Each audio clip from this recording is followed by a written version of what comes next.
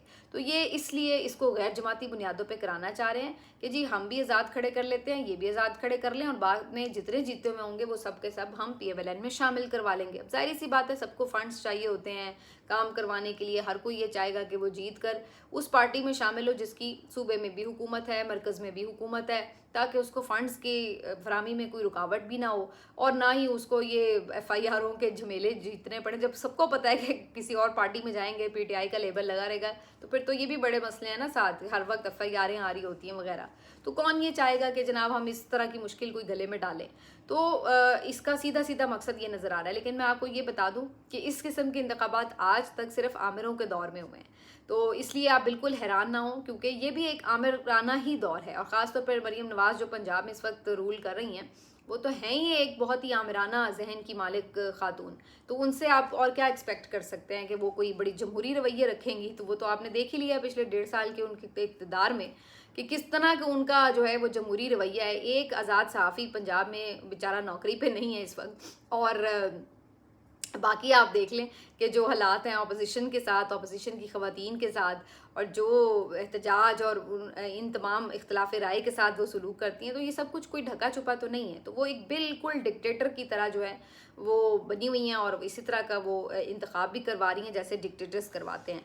तो इससे ये भी पता चलता है कि इनको पता आज भी है कि बेसिकली इस वक्त जो मकबूलियत है वो इमरान खान और पीटीआई की ही है।